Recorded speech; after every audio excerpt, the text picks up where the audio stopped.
pays.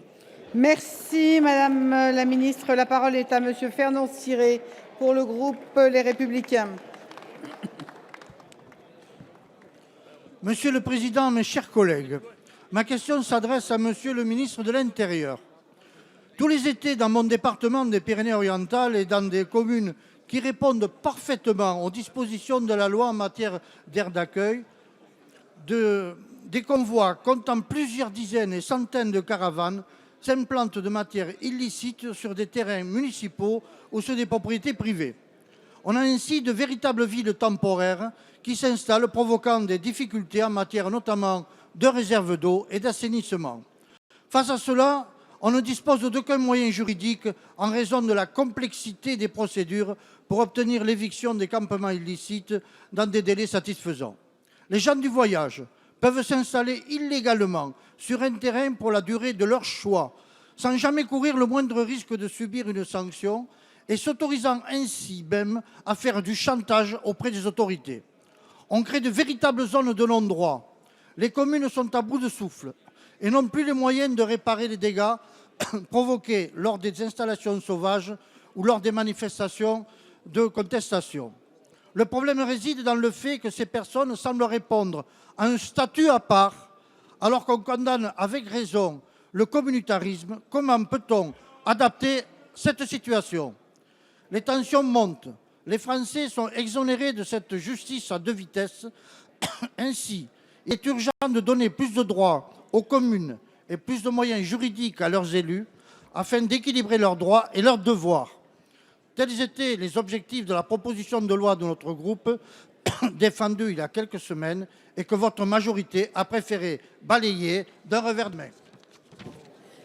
Les Français et leurs représentants ont besoin d'être écoutés par un gouvernement qui prend ses responsabilités et qui agit pour les valeurs de la République, qu'elles soient respectées. Merci, et que les hommes Monsieur soient Ciré. égaux en droit et en devoir. La parole est à Madame Sylvia Pinel, ministre du Logement. Merci Madame la Présidente, Mesdames et Messieurs les députés, Monsieur le député. Vous avez raison de dire que les sujets liés à l'accueil et à l'habitat des gens du voyage sont importants. Et le gouvernement a bien conscience qu'il préoccupe nos élus et nos concitoyens. La majorité des collectivités locales font de réels efforts pour remplir leurs obligations au regard du schéma départemental des gens du voyage en lien avec les préfets. Et le bon respect de ce schéma permet aux services de l'État de faire exécuter les mises en demeure avec efficacité.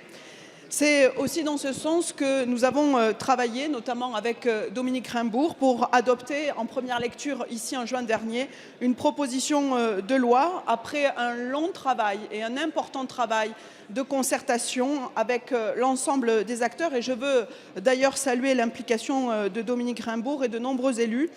Ce texte garantit davantage de moyens d'action efficaces et opérationnels pour les maires, mais il met aussi fin au régime administratif spécifique et discriminant réservé aux gens du voyage et qui leur impose la possession d'un carnet et d'un livret de circulation, car un vivre ensemble apaisé suppose l'égalité des droits. Mais ce texte, Monsieur le député, renforce également les procédures d'évacuation à disposition des élus en prévoyant que lorsqu'une caravane procède dans un délai de 7 jours à un stationnement en violation d'un arrêté même d'interdiction sur le territoire de la commune ou de cette intercommunalité et qui porte atteinte à l'ordre public, alors la mise en demeure continue de s'appliquer. Ce texte est donc un texte d'équilibre et le gouvernement souhaite continuer à avancer sur ce sujet de manière concrète et pragmatique, mais surtout de manière apaisée et respectueuse dans l'intérêt du vivre ensemble de notre République.